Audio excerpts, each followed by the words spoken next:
values, my true personal values, and their connection, contribution, and celebration.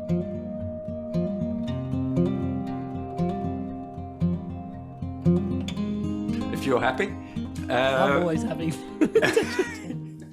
Yeah, I've dipped into a few of your podcasts, a few of your chats, and you are always happy. So, Touch wood.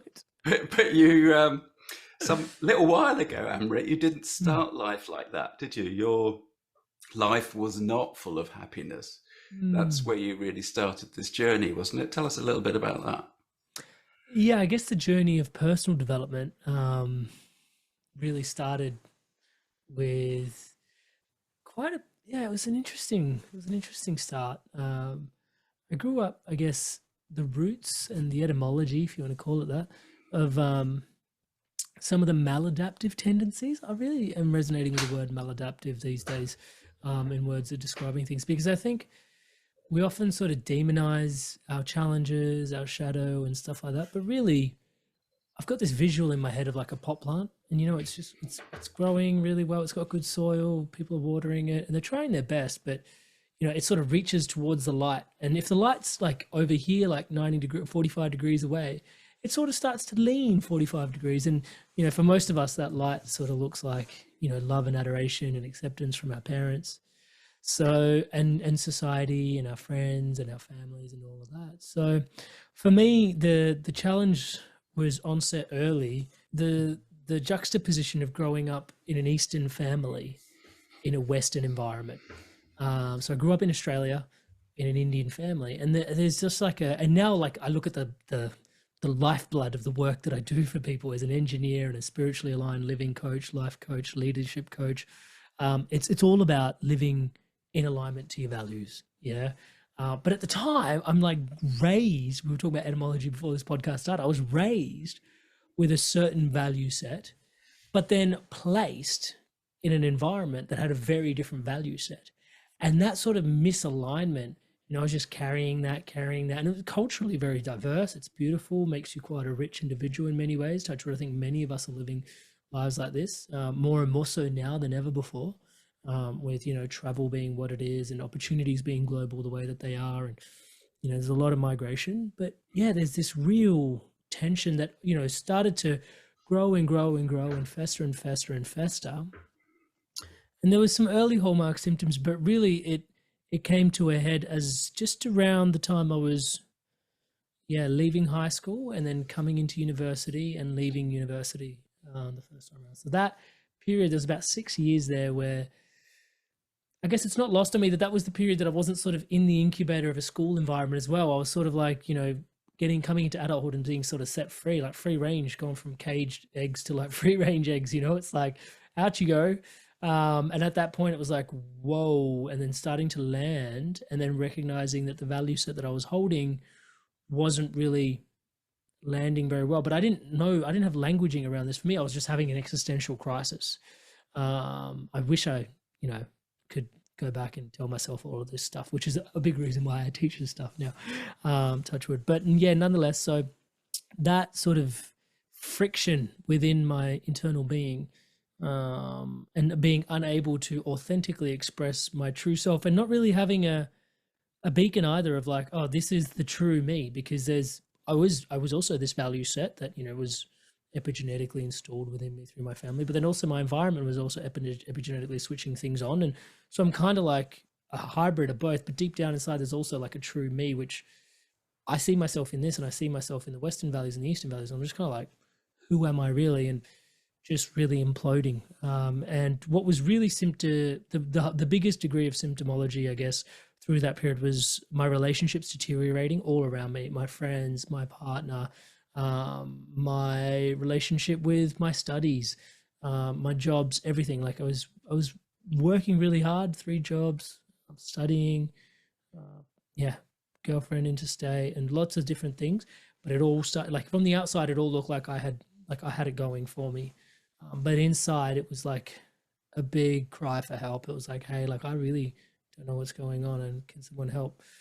Until it all sort of like just disintegrated to the point where it was like, this is not sustainable, and it basically burnt out on itself. And my relationships were the first ones for people to realize, going, dude, you're not okay. Like, I don't actually want to be around you.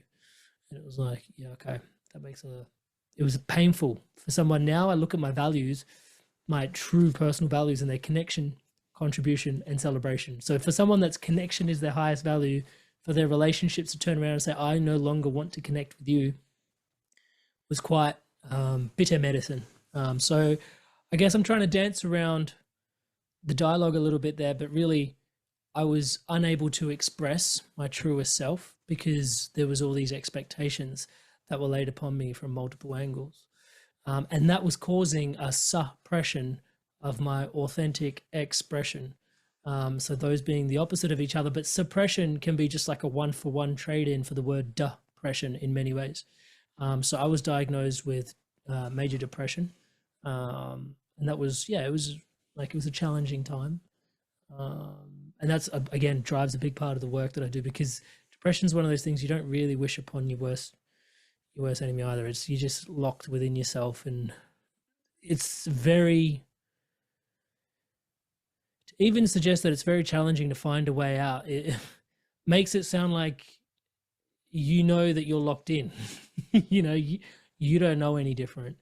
You don't know you're walking around with both feet and both hands in bear traps, and you just kind of living life that way until you go and get help. And that was when, yeah, you could argue that the inspired evolution, everything was born, even though that's not when the podcast started. I went and sought help, and saw a psychologist, and someone talked to me through things, and I was like, it changed my life. So was there an actual a real incident in the depths of that darkness that clicked with you, that said, no, I've got to go and get help? Was there one incident?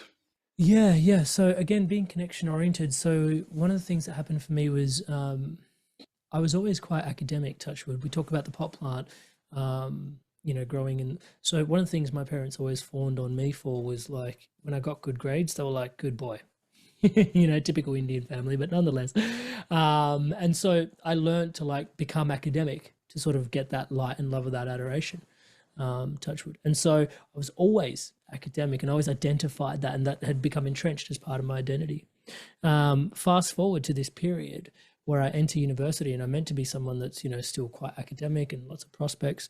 And you fast forward 3 years into this process, and university's like, you've got to leave. And I was like, leave? What are you talking about? And they're like, your academic performance is beyond subpar. Like, you're not allowed to be here anymore. And that was just like, huh? Like, and as someone that identified for like the previous 22 years or like 15 years or whatever you want to, as an academic, it was just my whole identity crumbled. And in and around that, I hadn't been honest with people that I was not going the way that I was hoping that I was going as well. And so when I presented that information to people, they were just like, what? Like, that doesn't line up to what you've been projecting to me. And we can talk more about the value sets in there as well. I was like, yeah, but this is where, and so that meant my partner left me. My friends were just like, what the fuck? My self-identity with being an academic was deteriorating.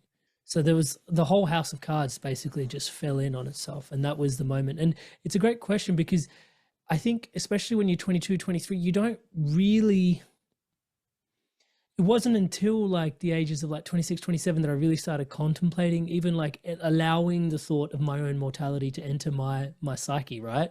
22, 23, you just, what? No, like, hand me another beer, let me smash my liver. Like, you just don't even think about that sort of stuff. It's ridiculous, touch wood. You're just so invincible.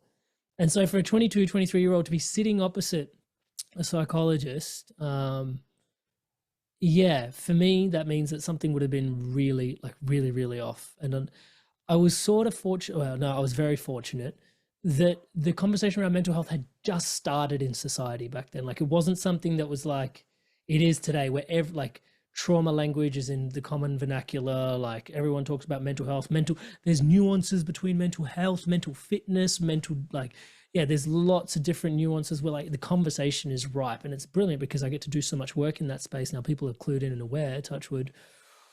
But back then there was just like, like, you know, over the course of maybe 3 or 4 years before getting diagnosed, I probably would have seen like a billboard or two on like, or a bus driving by with the word anxiety on it, and seen a billboard on depression. But it's just one instance here or there.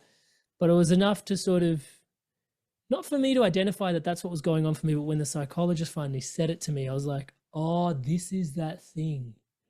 So the labeling was actually kind of interesting because I've heard mixed stories having coached like over 300 different people. Some people get labeled with stuff, and for them, it's really difficult when they get labeled. They're like, oh, I got this. Now I'm stuck with this.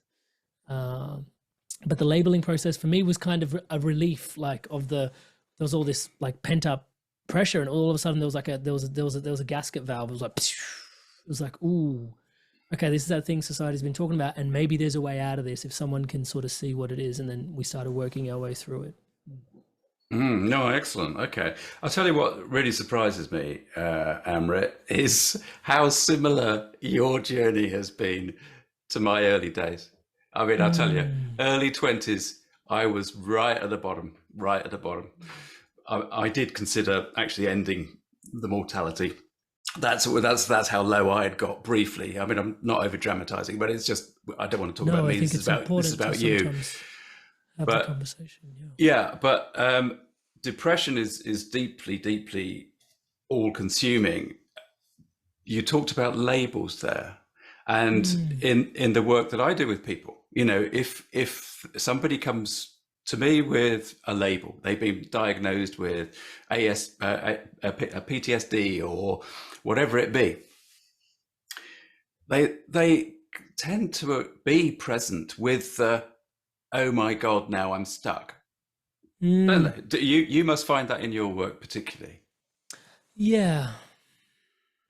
It's an interesting gambit, you know, it's a double-edged sword, the label, in many ways. And one of my, just to sort of invite in the deepest layer that I can afford to this conversation personally, from the peyote tradition, one of the deep South American cultures that I guess I revere, I was in an instance where, you know, something was happening, and I apologized. I said sorry. And the gentleman said to me, he's like, you don't get away with it that easy. And I was like, pardon? I was like, sorry? I said it again, right? I was like, sorry. And he goes, you know, in our culture, we don't have a word for sorry. We don't have a word for thank you. Your life is vibration and energy. You're a bunch of molecules, vibration and energy, and you live out. You actively dedicate your being to your apology. You don't get to just say sorry and move on. You got to weigh scot-free. Like, that's the tip of the iceberg. You've got to like enact it out. Like, and it's not just an act. It's actually like you've got to integrate it into your being. It's like, I realized on an emotional level how that made that person feel. That wasn't okay. Now reparations are due. Let me find my way. Right? That's what he was espousing within me, or what I understood he was espousing within me. And the same for thank you. He was like, you don't just get to say thank you. Like, you've got to like give your thanks, you know? And so this was hugely profound for me when it comes to the context of labels, because he also, in another teaching, said to me, he's like, you know, you got to be careful when you label things, because when you label something, it's all energy actually, and it's all moving, and it's all fluid, and it's all vibration, right? To some degree, like E equals MC squared. If you speed things up with the lens fast enough and it's all relativity, that constant is just the speed of light. Everything is actually vibrating molecules. I know I'm going there, but you know, I'm affording the conversation the depth that the best I can. And so in that space, if it's all energy, the minute you label something, they have this awareness that the energy sticks, like the energy gets stuck. It stops from moving because you've encapsulated it in a thought concept. So I'm conscious about this with my little like kids. It's like, what does this practically mean, Amrit? So it's like when I see my son looking at a tree, I can say, that's a tree. Now the thought concept is collapsed into the concept of a tree. But what I have learnt to say to him, thanks to this wisdom, is like, we call that a tree. We call that a tree. Not it is a tree, because it's so much more than a tree. It's also bark, it's also leaves, it's also photosynthesis. It's also old and ancient. It's also weathering the elements. It's also a symbol of life. Yeah. You lose all of that. And I'm just scratching the surface, getting some splinters while I'm at it, but I'm still just scratching the surface. Yeah. Like, that's a tree. And so labels stick energy. They also confine things down a little bit, or a significant amount. So it's interesting. And also, like, when you label something, you get away scot-free a little bit. It's, there's a lot in there to unpack around labels. Yeah. And they do serve us, though, because at some point someone's enamored by it and goes, my son's like, I want to be able to paint that. What am I painting? And it's like, oh, you're painting what we call a tree, So in the work that I do, I generally go, you're exhibiting signs similar to what people collectively call ADHD, but don't judge yourself for it. Like, technology, I feel like we've all got ADHD now. like mobile phone usage is the new smoking. Like, like, you look back and people are just smoking indoors all the time. We're just like, screen time is just like, and so do you have ADHD? I'm ADHD. It's like, now you're identified with, like, my brain is broken. And it's like, or were you, this is, yeah. So softening the intensity and the pointedness with which the labels we point. That's great. Thank you for that. Oh, look, I shouldn't say thank you. Right. You're welcome to. It's, we're going to be who we are at the end of the day, but it's useful to contemplate these things, I just find. Yeah. Absolutely. But interestingly, one of the things that I took from that was that you have a great intellectual mind. You're very intelligent. You're very able to communicate really, really well. But actually, what you were doing there also in that wonderful answer was also putting your heart into it. And there was a lot of love, if you don't mind me saying that, into your answer and in the way that you were communicating your message, which I mean, I think that's a very, very positive and admirable quality of a person, especially of a male. So actually, to be able to express that compassion, I think is a very wonderful thing. I think we need more of that. It's very humbling to receive.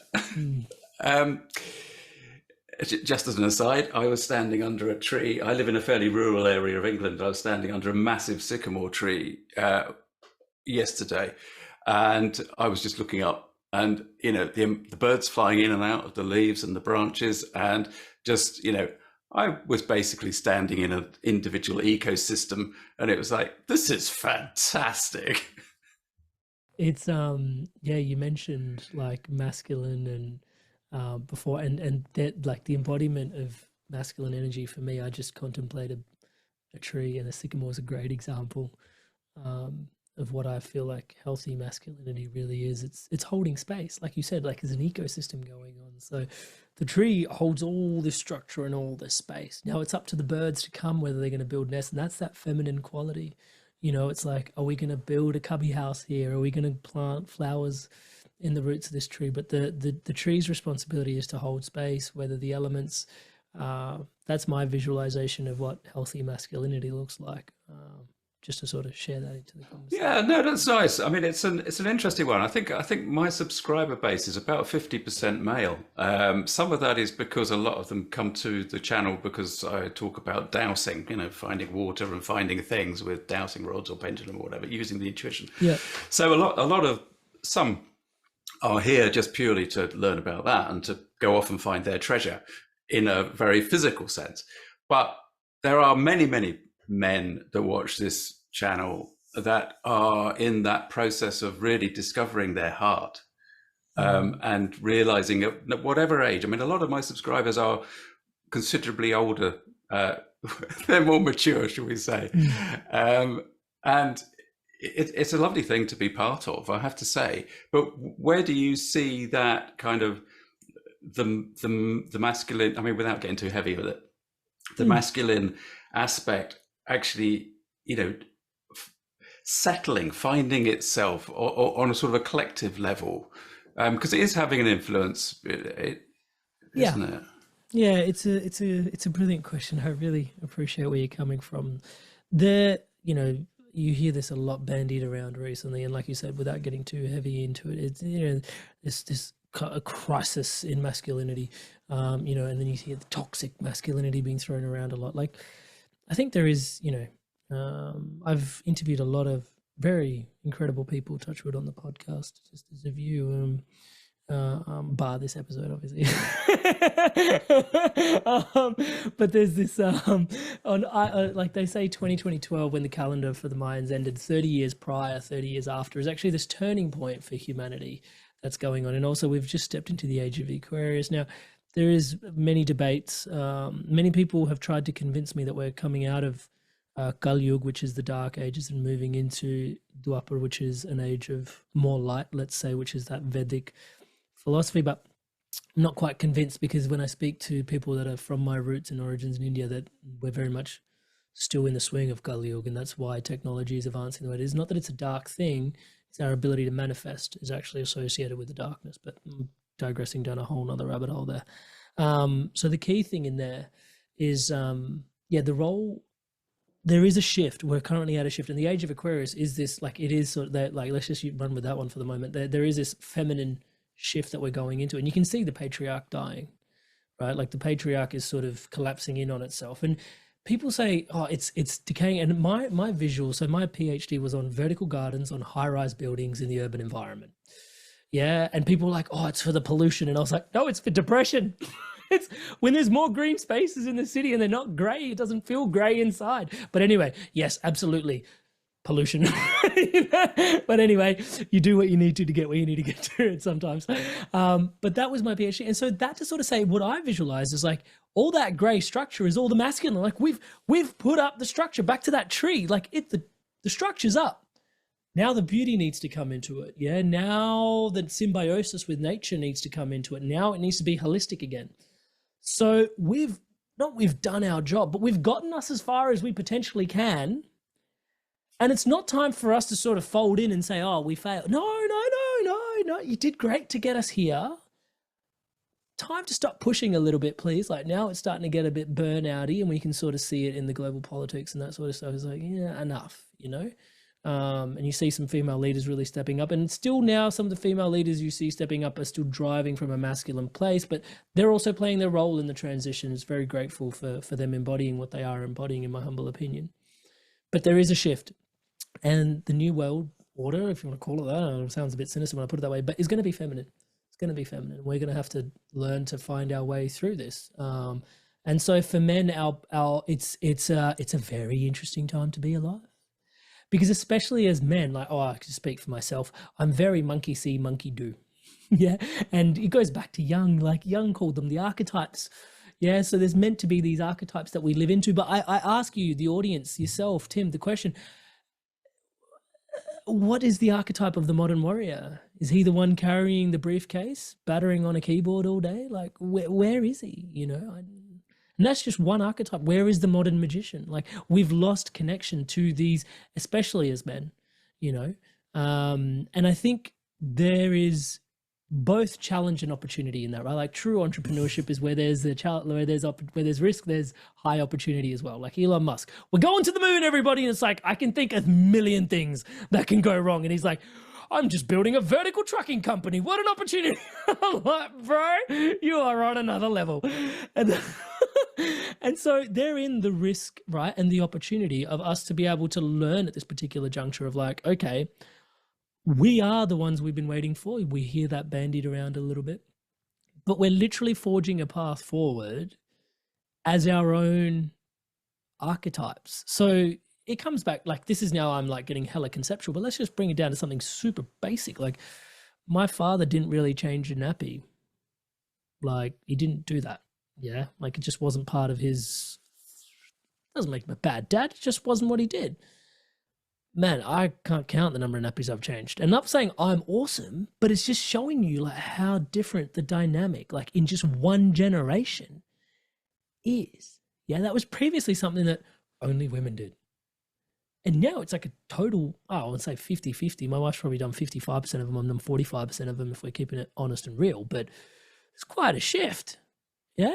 Where does it go for the next year? I don't know, but there is a shift. So where's my role? Like, I can't see my dad archetyping out the path forward for me. Yeah. And I'm sure he had a similar crisis and calamity when he had to pull down within himself to find his archetype. And so, but now more than ever, I feel like there is this challenge for males in the world where a guiding light through the way forward, outside of us, which we're taught to sort of lean on to find, is difficult to find. Let's say it that. The opportunity being, look for the light within. As cheesy as that sounds, the opportunity is also there for us to find ourselves in around all of that, and our integrity, which is again the integrity, right? Think about the tree. Yeah. Okay. So look, the archetype of the modern magician, as you described it, I personally think that is probably the strongest archetype, the strongest image that we need to be addressing right now, because it involves all of that unity consciousness, the understanding of where we fit into the collective on all its multi-layers. And I'm going into the realms of metaphysics more than anything else here at this stage. But I think that we have, I think that's part of where us as a species are going, is to recognize where we fit into that multi-layered existence that is the entire conscious cosmos, if you like.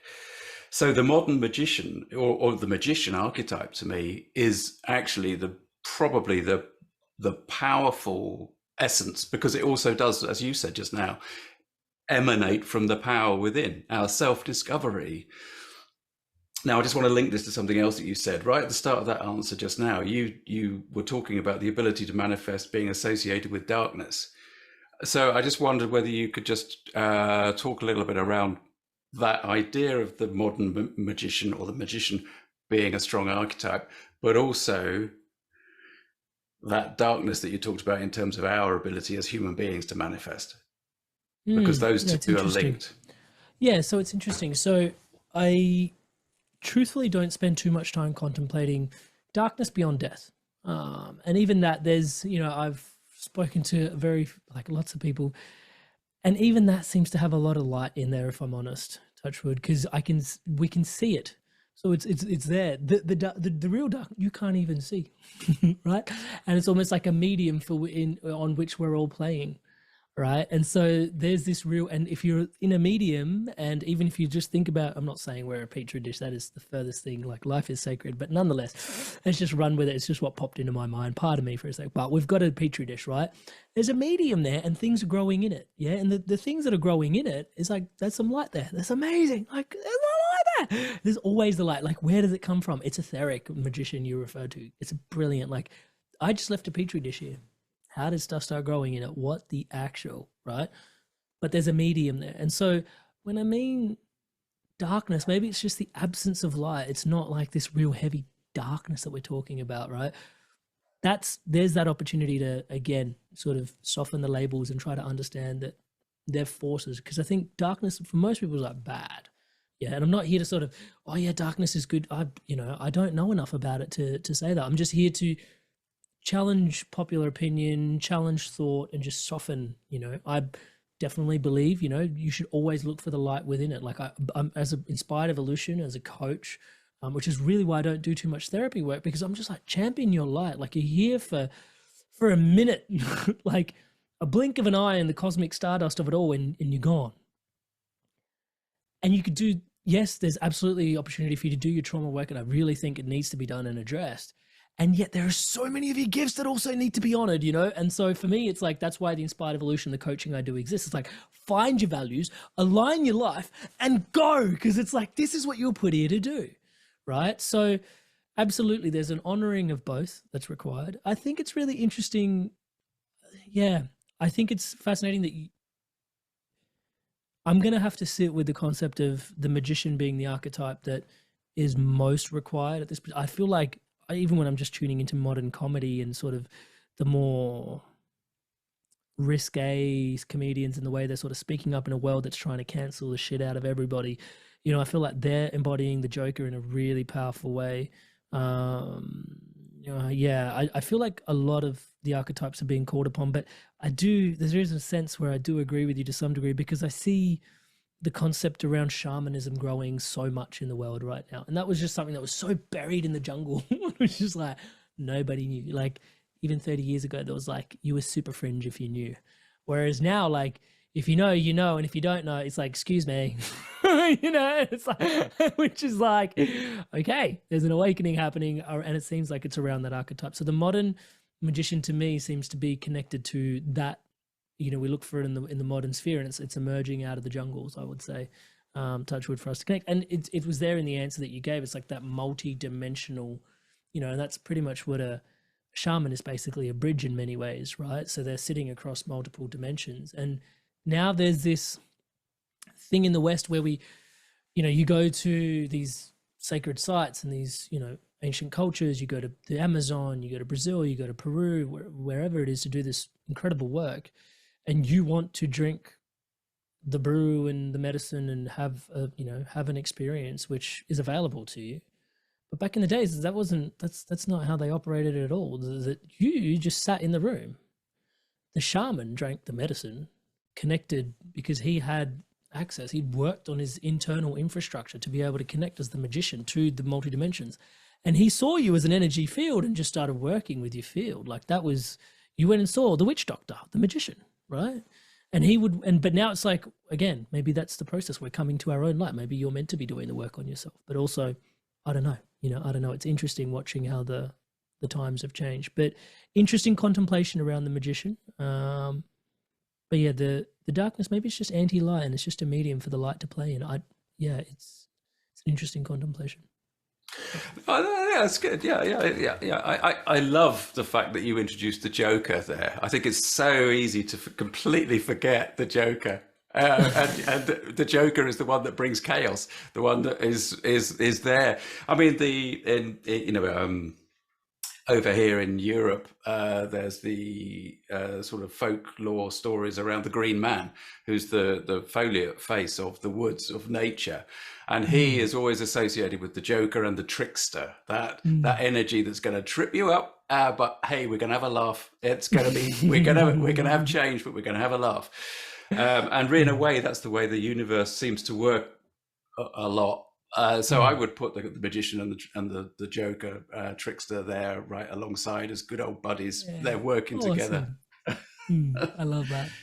Tell us a little bit about your podcast, and because that's your main thrust out into the world at the moment, isn't it? It really is. It's it's amazing. It's been 7 years of podcasting, of interviewing. Yeah, just incredible individuals. It still humbles me every day. Like, podcasting is such a trip. Okay, like I'll stop nerding out on it for just 1 sec, but please just, if you can indulge me. Like, I get the concept is have conversations with people you want to learn from and you think are incredibly like inspiring in their own right. The podcast is called Inspired Evolution, so they're inspiring. I'm evolving. And we're all evolving together towards the inspiration, and inspiration just means to infuse spirit into, right? So to breathe in as well. It's like that. It's not motivation. Yeah. Motivation is like external and it's like, kind of, come on, bit of motivation to get to the gym. But like inspiration is like that thing where you look at it, it's a nice piece of art, or someone says something and you go, it's like, you can't help but draw in breath. It animates you. It brings in life force. It's prana, it's mana, it's all the good stuff, right? So inspired evolution, and doing these conversations every week. I mean, I can't even quantify. Yeah, it's totally qualitative, the experience. Like quantity just sort of, my mind just smithereens to what's happened over the last 7 years. And now we do 2 a week. It started off a very spiritual entrepreneurship was kind of the trajectory for the longest time. And then recently we found that like the entrepreneurship conversations did well, the mindset conversations did well, the emotional intelligence conversations did well. The relationship conversations did okay. But it was the spirituality conversations that really just, like, I won't say took off, but the reception for them was just, and the comments back and the connections and the requests for more please and different, like, can you suggest like more suggestions of like similar vein. And it was like, well, there's something here down this particular path that, we've been exploring like 6 or 7 different things around personal development. But it seems like spiritual personal development is really where everything is gravitating towards. And there was a great little check-in about 12 months ago that I had to do with myself to kind of go, would I be happy just dedicating all of my interests and ventures into this particular direction, and sort of, we talked about spiritual entrepreneurship, but just dedicate myself to committing to creating content and exploring the path of spirituality deeper. And touch wood, I feel, so many creators face that juncture, and I know personally, having connected to many creators, they don't always get to say yes to when that path presents. It's like, oh yeah, this is what I love doing the most, and it's what's presenting the best, and I can actually go down this path comfortably. Sometimes it's like, or like people want me to talk about such and like such things, and that's not really in alignment to what I want to talk about, but I'm going to do it for the views, or or actually like I'm just going to have to steer back to what I want to do, even though it's not going to grow as fast. But touch wood, it just sort of, working on the inspired evolution, it just all kind of lined up. At that point, I was like, I can get away with just talking about spirituality and metaphysics and exploring people's near-death experiences and ancient civilizations and what they knew and what we've lost, and just whoa, like what was the spirituality of ancient Egyptians? Can you tell me more about that? And what were the Greeks really thinking and drinking? And what's like, whoa, and India, like what are these flying chariots? Somebody, hello, tell me more. I want to, we can just have conversations on this all the time, and this is where the inspired evolution is going. I'm like, all right, I surrender, touch wood. So that's been the thrust of the podcast as of late, for the last 12 months. And yeah, it's been an incredible ride and a journey. It still is. And in so many ways, just to honor how I feel about it, I still feel like we're just getting started. Like I don't think we've gotten anywhere close to where we're meant to get to with inspired evolution. And that's not ambition. It's just a felt sense of like, okay, now we've finally found where to plant the seed, and we've sort of put it in the dirt. Things still need to sprout and grow into touch wood, hopefully a sycamore. That'd be great.